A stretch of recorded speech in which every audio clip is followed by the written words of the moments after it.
إن الحمد لله نحمده ونستعينه ونستغفره ونعوذ بالله من شرور أنفسنا ومن سيئات أعمالنا من يهده الله فلا مضل له ومن يضلل فلا هادي له وأشهد أن لا إله إلا الله وحده لا شريك له وأشهد أن محمدًا عبده ورسوله يا أيها الذين آمنوا اتقوا الله حق تقاته ولا تموتن إلا وأنتم مسلمون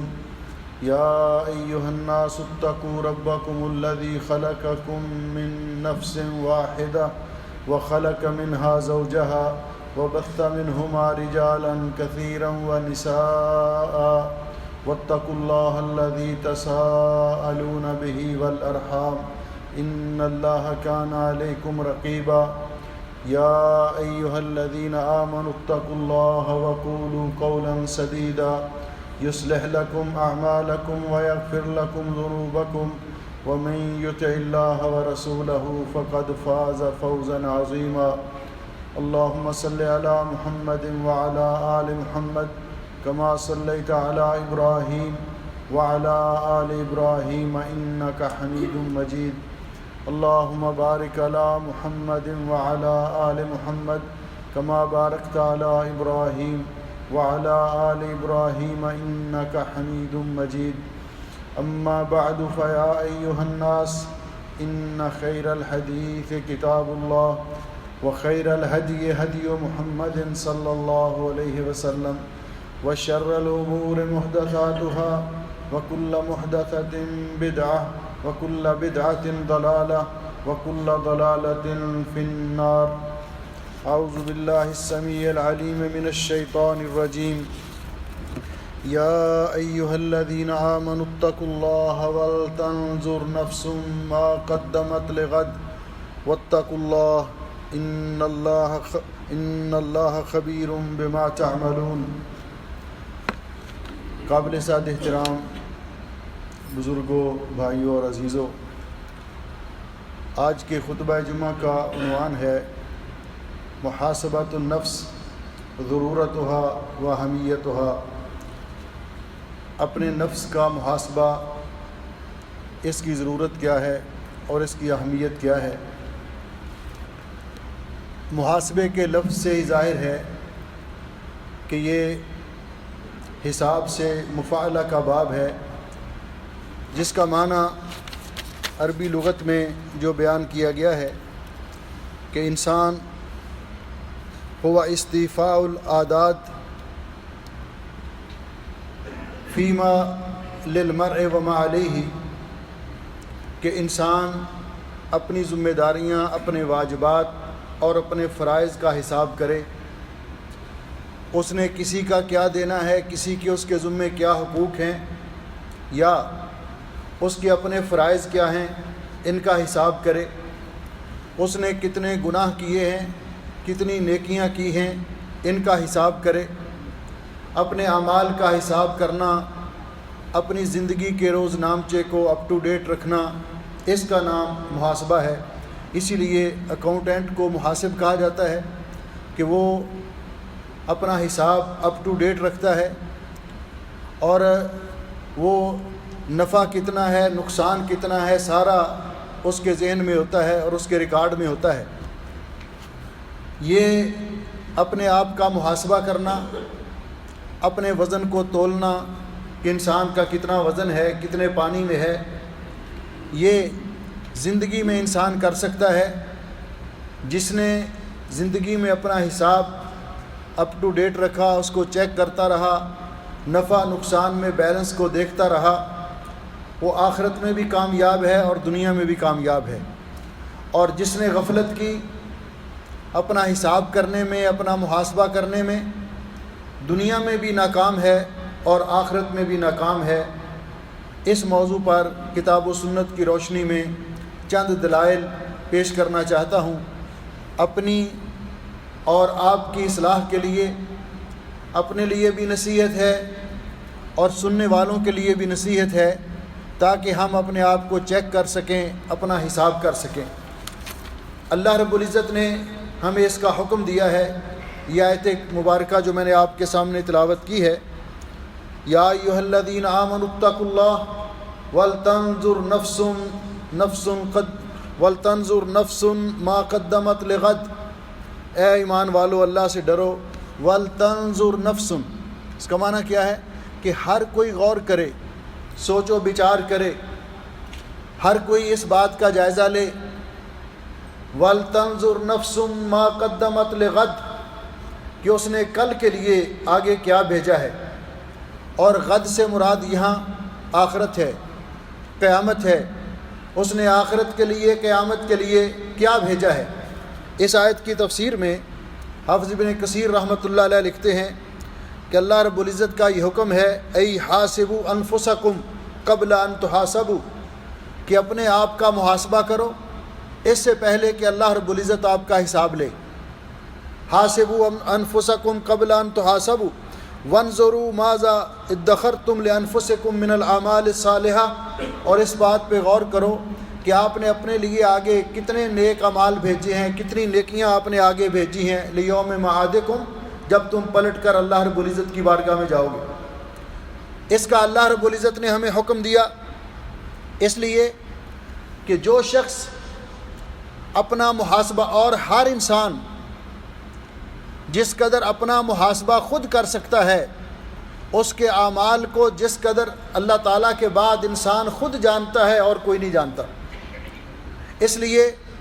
کسی نے صحیح کہا ہے کہ کبھی کبھی اپنے ضمیر کی عدالت میں جایا کرو، وہاں سے کبھی غلط فیصلے نہیں ہوتے. دوسرے لوگ جو بھی ہماری تعریفیں کریں، مدح سرائی کریں اور ہمیں کہیں کہ آپ بڑے اچھے ہیں، بڑے نیک ہیں، بڑے یہ ہیں وہ ہیں، کوئی جو مرضی کہتا رہے، لیکن انسان کتنے پانی میں ہے اس کا ہر انسان کو خود پتہ ہے. اور اس حقیقت کو آگاہ کیا اللہ سبحانہ و تعالیٰ نے اپنی کتاب مقدس میں. اللہ رب العزت فرماتے ہیں سورہ القیامہ میں، بل الانسان علی نفسہ بصیرہ، انسان اپنے بارے میں سب سے زیادہ خود آگاہ ہے. ولو القی معاذیرہ، اگرچہ وہ اس کے عذر بہانے پیش کرے، انکار کرے لوگوں کے سامنے، میں ایسا نہیں ہوں، میں ویسا نہیں ہوں، لیکن وہ کتنے پانی میں ہے، کیا ہے، انسان اس کے بارے میں جانتا ہے. ہر شخص کو جب سے اس نے شعور کی زندگی میں آنکھ کھولی ہے، اس کو شعور آیا ہے، اپنی گزشتہ زندگی کی اوراق کو پلٹ کے دیکھے، اپنی گزشتہ عمر گزشتہ پہ نگاہ باز گشت ڈالے، تو اس کو یاد آ جاتا ہے کہ اس نے کیا کیا نیکی کی اور کہاں کہاں پہ کی، اور کون کون سے پاپ اور گناہ کیے اور کہاں کہاں پہ کیے، سب کچھ انسان کو یاد آ جاتا ہے. اس لیے اللہ سبحانہ و تعالیٰ فرماتے ہیں کہ انسان اپنے بارے میں سب سے زیادہ خود آگاہ ہے. یہی وجہ ہے کہ اللہ رب العزت قیامت کے دن خود فیصلہ کرنے کی بجائے ہر انسان کا نامہ اعمال جب اس کے سامنے لایا جائے گا، اور وہ نامہ اعمال کیسا ہوگا، وہ ریکارڈ کیسا ہوگا، اللہ سبحانہ و تعالیٰ فرماتے ہیں وَوُضِعَ الْكِتَابُ فَتَرَى الْمُجْرِمِينَ مُشْفِقِينَ مِمَّا فِيهِ وَيَقُولُونَ يَا وَيْلَتَنَا مَا لِهَذَا الْكِتَابِ لَا يُغَادِرُ صَغِيرَةً وَلَا كَبِيرَةً إِلَّا أَحْصَاهَا. جب اللہ رب العزت ہر انسان کا ریکارڈ، اس کا اعمال نامہ اس کے سامنے رکھیں گے، تو انسان دیکھے گا تو حیران رہ جائے گا. وہ گناہ جو وہ کر کے بھول چکا تھا، چھوٹے سے چھوٹا وہ بھی اس کے اندر درج ہے، بڑے سے بڑا وہ بھی اس کے اندر درج ہے. وہ نیکی جو اس نے کی اور کبھی اس کے وہم و گمان میں بھی نہیں تھا، وہ بھی اس کے اندر درج ہے. اور انسان جب اپنے اس نامہ اعمال کو دیکھے گا، اس کتاب کو دیکھے گا، تو دیکھ کر حیران رہ جائے گا، اے میری ہلاکت، افسوس، ما لہذا الکتاب، یہ کیسی کتاب ہے، کیسا نامہ اعمال ہے، کیسا ریکارڈ ہے. لا یغادر صغیرۃ ولا کبیرۃ الا احصاها ووجدوا ما عملوا حاضرا. کوئی چھوٹے سے چھوٹا عمل بھی نہیں جو اس کے اندر نہ لکھا ہوا ہو. اس نے کوئی صغیرہ اور کبیرہ کوئی عمل چھوڑا ہی نہیں، ہر چیز اس کے اندر درج ہے. اور جو کچھ بھی کسی نے کیا ہوگا نیکی کی ہوگی یا گناہ کیے ہوں گے، وَوَجَدُوا مَا عَمِلُوا حَاضِرًا، اس کو اپنے سامنے پائیں گے۔ اسی لیے اللہ سبحانہ و تعالی قیامت کے دن ہر انسان کو یہ دعوت دیں گے، حکم دیں گے کہ آج ہم آپ کے بارے میں فیصلہ کریں، اس کی بجائے یہ تیرا نامہ اعمال ہے، اقرأ کتابک کفا بنفسک الیوم علیک حسیبا، اپنی کتاب، اپنا نامہ اعمال خود پڑھ کے دیکھو، اس پہ نگاہ ڈالو، آج خود ہی تو اپنا حساب کرنے کے لیے کافی ہے، خود بتاؤ کہ تم کس معاملے اور کس سلوک کے مستحق ہو، تمہیں سزا ملنی چاہیے، تمہیں جزا ملنی چاہیے، تمہیں انعام ملنا چاہیے، تمہیں جرمانہ ہونا چاہیے، اس کا آپ خود فیصلہ کیجئے، اس سے قبل کہ ہم کوئی فیصلہ کریں۔ اپنا نامہ اعمال خود پڑھ کے دیکھیے، اور انسان اس وقت حیران ہو جائے گا۔ پیارے نبی حضرت محمد الرسول اللہ صلی اللہ علیہ وسلم فرماتے ہیں کہ قیامت کے دن انسان جب اللہ رب العزت کی بارگاہ میں پیش ہوگا، یقول العبد یوم القیامہ یا رب علم تجرنی من الظلم، تو انسان کہے گا اللہ کیا تو نے مجھے ظلم سے پناہ نہیں دی؟ فیقول بلا، اللہ فرمائیں گے ہاں کیوں نہیں؟ فیقول انی لا اجیز علی نفسی الا شاہدا من نفسی، اے اللہ آج میں کسی اور کی کوئی گواہی قبول نہیں کروں گا، آج میں اپنے حق میں اپنی گواہی قبول کروں گا۔ اس کا معنی یہ کہ انسان اپنے آپ کو بڑا تیز ترار اور شاطر سمجھتا ہے، یا اللہ زمین نے ریکارڈ جو محفوظ کیا ہے وہ بھی تیرے حکم کی پابند ہے، کرامن کاتبین بھی تیرے، گویا کہ ان کی گواہی کی بجائے میں اپنی گواہی اپنے بارے میں قبول کروں گا، کیونکہ جب انسان کے گھر سے گواہی مل جائے، شہادت مل جائے، تو پھر وہ اس کا انکار نہیں کر سکتا۔ کہتے ہیں نا گھر کا بھیدی لنکا ڈھائے۔ تو یہ اللہ رب العزت فرمائیں گے ٹھیک ہے، کفا بنفسک الیوم علیک حسیبا، آج تو تیرا فیصلہ تیرے بارے میں جو ہو وہی کافی ہے۔ فیختم علی فیہ، اللہ تعالیٰ اس کے منہ پر مہر لگا دے، زبان پر مہر لگا دیں گے، جیسا کہ اللہ رب العزت نے سورہ یاسین میں بھی فرمایا الیوم نختم علی افواہہم وتکلمنا ایدیہم وتشہد ارجلہم بما کانوا یکسبون۔ جب انسان بڑا بحث کرے گا، تکرار کرے گا، تو اللہ تعالیٰ زبان پر مہر لگا دیں گے۔ پھر اللہ رب العزت وَيُقَالُ لِأَرْقَانِهِ انتقی، پھر اللہ رب العزت اس کے اعضاء کو کہیں گے کہ ہاں بھائی بول کے گواہی دو۔ اپنے اعضاء کے ساتھ، جس عضو کے ساتھ جو بھی عمل کیا ہوگا وہ گواہی دے گا، ہاتھ گواہی دیں گے، پاؤں گواہی دیں گے، آنکھیں گواہی دیں گی، تمام اعضاء گواہی دیں گے۔ اب انسان حیران ہو جائے گا۔ ثم یخلی بینہ و بین الکلام، پھر اللہ تعالیٰ اس کی منہ سے مہر ہٹائیں گے۔ تو اللہ رب العزت قرآن پاک میں فرماتے ہیں کہ انسان اپنے اعضاء کو مخاطب کر کے کہے گا تمہاری سہولت کے لیے، تمہارے آرام کے لیے، تمہاری آرائش کے لیے تو یہ میں نے سب کچھ کیا، تمہاری آسائش کے لیے جو بھی کیا، حلال کمایا، حرام کمایا، تمہاری سہولت کے لیے کیا، آج میرے خلاف گواہی دے رہے ہو؟ لما شہدتم علینا، قرآن پاک میں اللہ تعالیٰ نے فرمایا کہ انسان کہے گا میرے خلاف گواہی دے رہے ہو اپنے اعضاء کو مخاطب کر کے، تو اعضاء آگے سے جواب دیں گے انطقنا اللہ الذی انطق کل شیء، ہمارے بس کی بات نہیں، آج ہمیں اس ذات نے بلوایا ہے جو ہر چیز کو بلوانے پر قادر ہے۔ تو یہاں اللہ رب العزت فرماتے ہیں اس کے منہ سے مہر ہٹائی جائے گی اور وہ اپنے اعضاء سے مخاطب ہو کے کہے گا کہ بعدا لکنا وسحقا لکنا فان کننا کنت انازل، تمہیں تمہاری ہلاکت ہو، بربادی ہو، تمہاری خاطر تو میں سب کچھ یہ کرتا رہا، آج میرے خلاف گواہی دے رہے ہو۔ تو جب وہ آخرت کا معاملہ، اللہ رب العزت کی بارگاہ میں حاضری کا معاملہ اس قدر سنگین معاملہ ہے، مشکل معاملہ ہے، تو پھر اس وقت دنیا میں ہمارے پاس یہ وقت ہے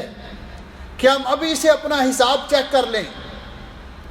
ابھی سے اپنے معاملات کا جائزہ لے لیں، اپنے اعمال کا جائزہ لے لیں۔ اس لیے علماء نے محاسبہ کی تعریف یہ کی ہے کہ محاسبہ یہ ہے، کیونکہ حضرت فاروق اعظم رضی اللہ تعالیٰ عنہ نے فرمایا کہ وہ دن آنے سے پہلے پہلے حاسبوا انفسکم قبل ان تحاسبوا وزنوها قبل ان توزنوا، اپنے آپ کا محاسبہ کر لو اس سے پہلے کہ تمہارا اللہ حساب لے، اور اپنے آپ کے وزن کو تول لے اس سے پہلے کہ قیامت کے دن آپ کے وزن کو تولا جائے، تول لیجئے۔ اور اللہ رب العزت فرماتے ہیں یومئذ، اس دن تعرضون لا تخفی منکم خافیہ، تم اللہ تعالیٰ کے سامنے لائے جاؤ گے، تمہارا کوئی عمل بھی پوشیدہ نہیں ہوگا۔ فمن یعمل مثقال ذرۃ خیرا یرہ ومن یعمل مثقال ذرۃ شرا یرہ، رائی کے دانے کے برابر نیکی ہے وہ بھی منظر عام پہ لائی جائے گی، رائی کے دانے کے برابر گناہ ہوگا وہ بھی منظر عام پہ لایا جائے گا۔ تو اس معاملے کی سنگینی کے پیش نظر انسان کو اپنا محاسبہ کرنا چاہیے۔ علامہ الماوردی فرماتے ہیں المحاسبۃ ان یتصفح الانسان فی لیلہ ما صدر من افعال نہارہ، محاسبہ یہ ہے کہ انسان رات کو اپنے دن کے صفحے پہ نگاہ ڈالے کہ آج کے دن میں اس نے کتنے گناہ کیے ہیں، کتنی نیکیاں کی ہیں، کتنا کسی کے ساتھ اچھا سلوک کیا ہے، کس قدر کسی پر ظلم کیا ہے۔ فَإِنْ كَانَ مَحْمُودًا، اگر تو اس کا ضمیر اس بات پر مطمئن ہو کہ آج میں نے اچھے کام کیے ہیں تو پھر ان کو جاری رکھے، اور اگر اس نے کسی پر زیادتی کی ہے یا کوئی برا کام کیا ہے اس کو فوراً ترک کر دے، اس کی اصلاح کرے، اللہ سے معافی مانگے اور آگے کے لیے ایسے کام کو چھوڑ دے۔ علامہ ابن قیم رحمۃ اللہ علیہ فرماتے ہیں المحاسبۃ ان یمیز العبد بین ما لہ و ما علیہ، محاسبہ یہ ہے کہ انسان جائزہ لے اس کے گناہ کتنے ہیں، اس کی نیکیاں کتنی ہیں، کن چیزوں پر اس کا مواخذہ ہو سکتا ہے، کن چیزوں پر، کن اعمال پر اس کو انعام مل سکتا ہے، یہ انسان اپنا جائزہ لیتا رہے۔ اگر اعمال اچھے ہیں ان کو جاری رکھے، اگر کسی کا حق غصب کیا ہے اس کو واپس کر دے، کیونکہ انسان اس دنیا میں ایسا مسافر ہے جو پلٹ کر دوبارہ اس دنیا میں نہیں آئے گا، ایک ہی موقع ملا ہے۔ اس لیے یہ محاسبہ جس نے اپنی اس دنیا میں کر لیا، تو حضرت حسن بصری رحمۃ اللہ علیہ فرماتے ہیں المؤمن قوام علی نفسہ یحاسبها للہ، مومن اپنے اوپر محاسب ہے، اللہ کی رضا کے لیے وہ اپنے آپ کا محاسبہ کرتا ہے۔ انما خف الحساب علی قوم حاسبوا انفسهم فی الدنیا، جس قوم نے، جن لوگوں نے دنیا میں اپنا محاسبہ کر لیا، اپنا حساب چیک کر لیا اور اپنے ریکارڈ کی درستگی کر لی، قیامت کے دن ان کا حساب آسان ہو جائے گا۔ وَإِنَّمَا شَقَّ الْحِسَابُ يَوْمَ الْقِيَامَةِ، قیامت کے دن ان کے لیے بڑا مشکل معاملہ پڑے گا جنہوں نے دنیا میں اپنے حساب کو چیک ہی نہیں کیا۔ اس لیے وہ لوگ قیامت کے دن جن کو اللہ رب العزت کی طرف سے انعام ملے گا وہ بھی اس بات کا اقرار کریں گے۔ یہ محاسبہ انسان اگر دنیا میں اپنا کر لیتا ہے تو اس کا فائدہ کیا ہے؟ تو پہلا فائدہ یہ ہے کہ اپنے آپ کا محاسبہ، اپنا اعمال کو چیک کرنے والا شخص، اس کو تقوی جیسی دولت نصیب ہوتی ہے۔ میمون ابن مہران رحمۃ اللہ علیہ فرماتے ہیں لا یکون العبد من المتقین حتی یحاسب نفسہ اشد من محاسبۃ شریکہ، کہ انسان اس وقت تک متقی اور پرہیزگار نہیں بن سکتا جب تک وہ اپنا محاسبہ اس طرح نہیں کرتا جس طرح ایک پارٹنر دوسرے پارٹنر کا محاسبہ کرتا ہے، اپنے شریک کا محاسبہ کرتا ہے حساب کتاب کے وقت۔ جب اپنے نفس کا، اپنے آپ کا اس طرح حساب نہیں کرتا، انسان متقی اور پرہیزگار نہیں بن سکتا۔ قیامت کے دن جن لوگوں نے دنیا میں اپنا محاسبہ کیا، اپنا ریکارڈ درست کر لیا، ان کو قیامت کے دن دائیں ہاتھ میں نامہ اعمال ملے گا۔ دعا کریں کہ اللہ سبحانہ و تعالی ہمیں ان خوش نصیب لوگوں میں سے کرے، اور وہ اس بات کا اقرار کریں گے جس طرح کہ اللہ رب العزت فرماتے ہیں فَأَمَّا مَنْ أُوتِيَ كِتَابَهُ بِيَمِينِهِ، قیامت کے دن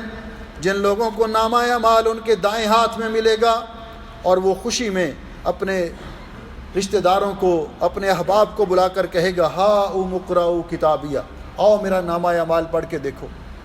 اور اس کے بعد کہے گا مجھے دائیں ہاتھ میں یہ اعمال نامہ کیوں ملا، آج میں کامیاب کیوں ہوا، میں دنیا میں اپنا محاسبہ کرتا رہا. انی ظننت انی ملاق حسابیہ، مجھے یقین تھا کہ میرا حساب ہونے والا ہے، اس لیے میں نے اپنے حساب کو اپ ٹو ڈیٹ رکھا، اپنے اعمال کو چیک کرتا رہا دنیا میں. تو قیامت کے دن اس کو آج دائیں ہاتھ میں نامہ اعمال ملا. ایسے لوگوں کو قیامت کے دن خوشی نصیب ہوگی جو دنیا میں اپنا محاسبہ کرتے ہیں. مسلم شریف کی حدیث ہے، لمبی حدیث، جس میں حضرت ابو ذر رضی اللہ تعالیٰ عنہ نے اللہ تعالیٰ کی 10 ندائیں ذکر کی ہیں. ان میں ایک یہ بھی ہے کہ قیامت کے دن اللہ تعالیٰ فرماتے ہیں یا عبادی انما ہی اعمالکم، اے میرے بندو یہ تمہارے اعمال ہیں جو تم کرتے ہو، اچھے کرتے ہو یا برے کرتے ہو، یہ تمہارے اعمال ہیں. احصیھا لکم، میں ان اعمال کو اپنے ریکارڈ میں محفوظ کر رہا ہوں. ثم اوفیکم ایھا، پھر قیامت کے دن ان کا پورے کا پورا بدلہ تمہیں ملے گا. فمن وجد خیرا فلیحمد اللہ، جس کو قیامت کے دن اچھا بدلہ ملے، جس نے دنیا میں اس خوف سے اچھے اعمال کیے کہ اللہ نے میرا حساب لینا ہے، قیامت کے دن اس کو اچھا بدلہ ملا، اس کو اللہ کا شکر ادا کرنا چاہیے. ومن وجد غیر ذلک فلا یلومن الا نفسہ، اور جس کو اچھا بدلہ نہ ملا، اس کو سزا ملی، وہ دوسروں کو ملامت نہ کرے. اس کی ذمہ داری اپنے دوستوں پہ نہ ڈالے، اپنے ساتھیوں پہ نہ ڈالے، بلکہ اپنے آپ کو ملامت کرے کہ دوسرے لوگ جو بھی کہیں اس کو تو اللہ نے عقل دی تھی نا،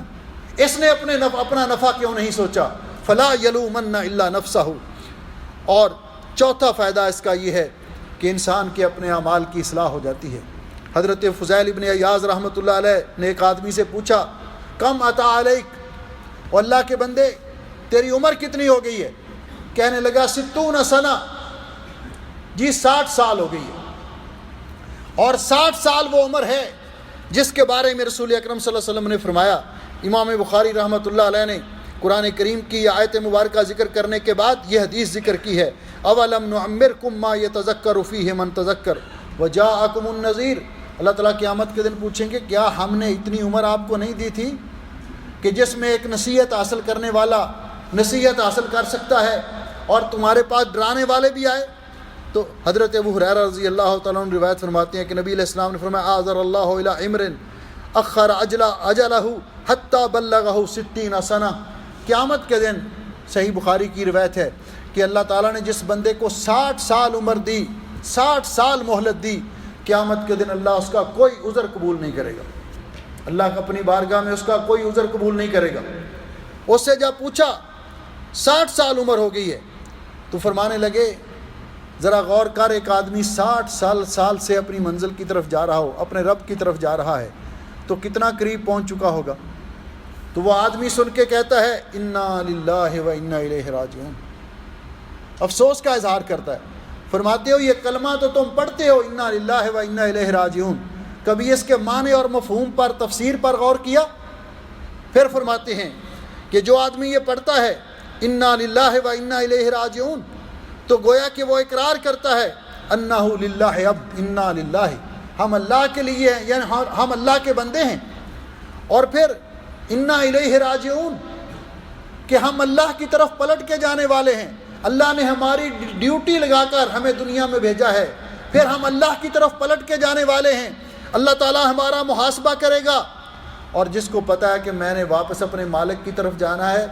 فَلْيَعْلَمْ أَنَّهُ مَوْقُوفٌ، تو اس کو یہ بھی اس کے ذہن میں رہنا چاہیے کہ وہ اللہ کی بارگاہ میں کھڑا کیا جائے گا. اور جس کو اللہ کی بارگاہ میں کھڑا کیا جائے گا اس کو یہ بھی بات ذہن میں رکھنی چاہیے انہو مسئول، کہ اس سے اللہ تعالیٰ قیامت کے دن سوال کریں گے. یہ عمر کے بارے میں، زندگی کے بارے میں، جو کچھ دنیا کے اندر اللہ نے وقت دیا اس کے بارے میں اس سے سوال کریں گے. تو وہ آدمی پریشان ہو کر کہتا ہے مل حیلہ، 60 سال عمر برباد کر دی، کبھی غور ہی نہیں کیا، کبھی سوچا ہی نہیں. اور یہ حقیقت یہ ہے کہ جب بھی انسان کو سوچ اور فکر پیدا ہو جائے غفلت میں پڑے ہوئے انسان کو، تب اس کے اندر یہ داعیہ پیدا ہوتا ہے کہ وہ اپنا محاسبہ کرے.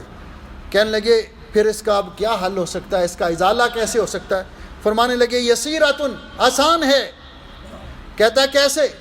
فرمایا توبہ کر کے باقی زندگی میں نیک اعمال کرو، اللہ پہلی زندگی کے گناہ بھی نیکیاں بنا دے گا اور کامیاب ہو جاؤ گے. اور اگر اب بھی توبہ نہ کی، اب بھی اسی ڈگر پہ قائم رہے اخذ بما بقیہ وما مضی، پچھلے گناہوں سے بھی کا بھی مواخذہ ہوگا، حساب ہوگا، اور آئندہ گناہوں کی بھی سزا ہوگی۔ تو انسان جب بھی اللہ تعالیٰ توفیق دے اس طرف ذہن آ جائے، سوچے اور غور کرے، تو اللہ تعالیٰ کی بارگاہ میں توبہ کر کے اپنی بقیہ زندگی اس کو سنوارنے کی کوشش کرے۔ ذرا غور کیجئے، جس کو اللہ نے 60 سال عمر دی ہے، میں نے حساب کیا کہ گویا کہ اس کی 60 سال کے بنتے ہیں 21,300 دن قمری اعتبار سے، 21,300 دن۔ اگر ایک دن کے اندر ایک گناہ کرے انسان، حالانکہ ایک گناہ ہوتا نہیں ہے، پتہ نہیں کتنے ہوتے ہیں، ایک دن کے اندر ایک گناہ ہو انسان سے تو کتنے گناہ ہو گئے اس عمر کے 60 سال کی عمر میں۔ تو انسان سوچے کہ ان کے ازالے کے لیے میں نے کیا کوشش کی ہے۔ اللہ تعالیٰ مجھے اور آپ کو یہ توفیق بخشے کہ ہم مرنے سے پہلے اس دنیا کی زندگی میں اپنا حساب چیک کر لیں، اپنے معاملات پر غور کر لیں، اپنا محاسبہ کر لیں، تاکہ آخرت میں ہم اس کڑے حساب سے بچ سکیں، اللہ رب العزت کی بارگاہ میں کسی قسم کی رسوائی اور پریشانی سے بچ سکیں۔ اقول قولی ھذا استغفر اللہ لی ولکم ولسائر المسلمین من کل ذنب واتوب الیہ۔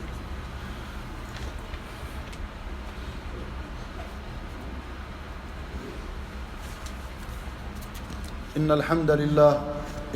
للہ نحمده ونستعینه ونستغفره ونعوذ باللہ من شرور انفسنا ومن سیئات اعمالنا، من يهده الله فلا مضل له ومن يضلل فلا هادي له، واشهد ان لا اله الا الله وحده لا شريك له، واشهد ان محمدا عبده ورسوله۔ اما بعد، معزز سامعین کرام، ویسے تو اللہ رب العزت نے کس انسان کو کتنی مہلت دی ہے اس کا کسی کو علم نہیں ہے۔ کئی بچے پیدا ہوتے ہی اللہ کو پیارے ہو جاتے، کوئی لڑکپن کے دور میں، کوئی بھرپور جوانی میں، اور یہ 60 سال اور 70 سال یہ تو اس امت کی اوسط عمریں ہیں۔ رسول اکرم صلی اللہ علیہ وسلم نے فرمایا اعمار امتی، جس طرح کہ ترمذی اور ابن ماجہ کی حدیث ہے، اعمار امتی ما بین 60 الی 70، میری امت کے لوگوں کی عمریں 60 سے 70 سال تک، واقلہم من یجوز ذالک، بہت کم لوگ ہوں گے جو اس سے کچھ تھوڑا آگے جائیں گے۔ اس اعتبار سے ہر انسان کو اپنے اعمال پر نگاہ دوڑاتے ہوئے اس کو اپنے آپ سے سوال کرنا چاہیے کہ میں نے کتنی نمازیں ضائع کی ہیں، کتنے جمعے ادا کرنے میں نے سستی کی ہے، کتنے سال میں نے روزے چھوڑے رکھے یا میں نے روزوں کے اندر کوتاہی کی ہے۔ انسان سوچے کہ میں نے نیکی کے کاموں میں بڑھ چڑھ کر حصہ لیتا ہوں، نشاط کے ساتھ، خوشی کے ساتھ، یا سستی کا مظاہرہ کرتا ہوں۔ انسان اس کے بارے میں سوچے کتنی برائیاں جن کو دیکھ کر ہم روک سکتے تھے اور ہم نے صرف نظر کیا، ہم نے ان کو روکا نہیں۔ کتنی نظریں جن سے ہمیں منع کیا گیا تھا کہ غیر محرم کو نہیں دیکھنا، خواہ وہ اس موبائل پہ ہو یا سر بازار ہو یا ٹی وی کی سکرین پر ہو، جہاں بھی ہو، تو کتنی ایسی نظریں ہم نے دوڑائیں جن سے ہمیں روکا گیا تھا، اور کس قدر زبان سے ہم نے فحش کلمات نکالے، فحش گفتگو کی جس سے ہمیں منع کیا گیا تھا۔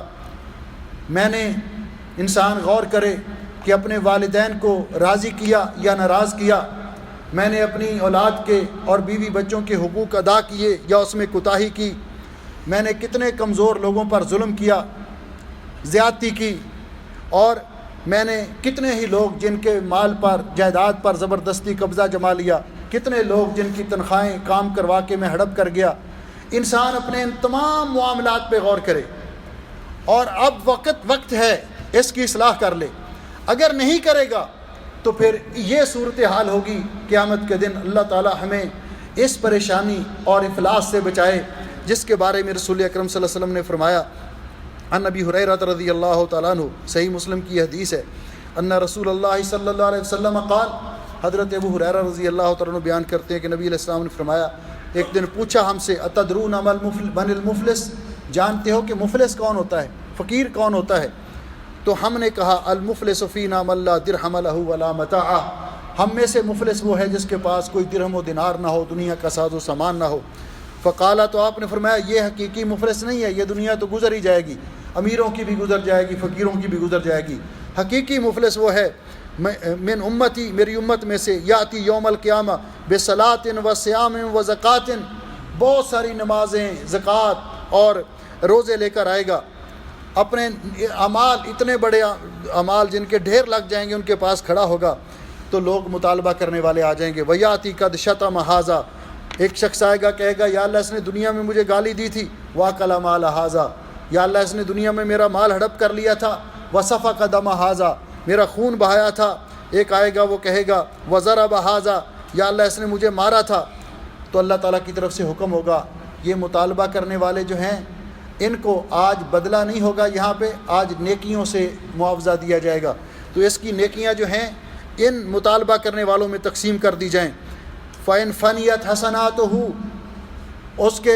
نیکیاں تقسیم ہو گئی ساری، لیکن ابھی مطالبہ کرنے والے اور باقی ہیں، تو اللہ تعالیٰ فرمائیں گے اگر اس کی نیکیاں ختم ہو جائیں، اس کا جو اس کے ذمے ہیں واجبات ادا کرنے سے پہلے، تو پھر ان لوگوں کے گناہ لے کر اس پہ ڈال دیے جائیں۔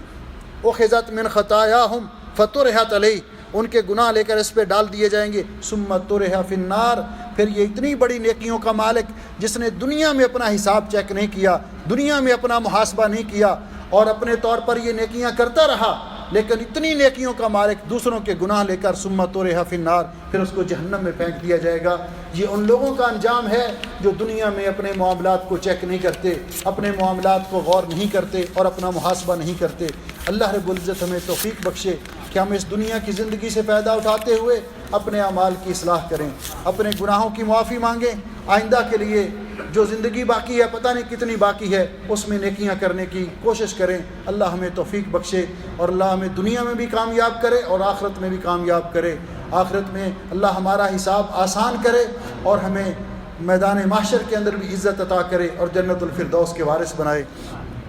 آپ کو معلوم ہے کہ ہمارے محترم شیخ، بہت بڑے محدث حضرت مولانا علامہ حافظ عبدالرؤوف صاحب، وہ پچھلے جمعے میں ہم ان کے لیے دعا کروا رہے تھے صحت کے لیے، وہ اللہ کو پیارے ہو چکے ہیں۔ انا للہ و انا الیہ راجعون۔ ان کے لیے دعا کریں کہ اللہ تعالیٰ ان کی مغفرت فرمائے، اور بھی جتنے لوگ فوت ہو گئے، اور اللہ تعالیٰ ان کے لواحقین کو اور جملہ احباب کو صبر جمیل کی توفیق عطا فرمائے۔ ان اللہ و ملائکتہ یصلون علی النبی یا ایھا الذین آمنوا صلوا علیہ وسلموا تسلیما۔ اللہم صل علی محمد وعلی آل محمد کما صلیت علی ابراہیم وعلی آل ابراہیم انک حمید مجید۔ اللہم بارک علی محمد وعلی آل محمد کما بارکت علی ابراہیم وعلی آل ابراہیم انک حمید مجید۔ ربنا ظلمنا انفسنا وإن لم تغفر لنا وترحمنا لنكونن من الخاسرين۔ اللهم اشف مرضانا ومرضى المسلمين، اللهم اشف مرضانا ومرضى المسلمين، اللهم اقض حاجاتنا وحاجات المسلمين، اللهم اغفر لعبدك حافظ عبدالرؤوف، اللهم اغفر له وارحمه وعافه واعف عنه، اللهم ادخله جنة الفردوس واعذه من فتنة القبر وعذاب النار، اللهم اغفر لجميع موتانا وموتى المسلمين، اللهم انت ولينا في الدنيا والآخرة، توفنا مسلمين والحقنا بالصالحين، اللهم اجعل هذا البلد آمنا مطمئنا رخاء سخاء وسائر بلاد المسلمين، سبحان ربك رب العزة عما يصفون وسلام على المرسلين والحمد لله رب العالمين۔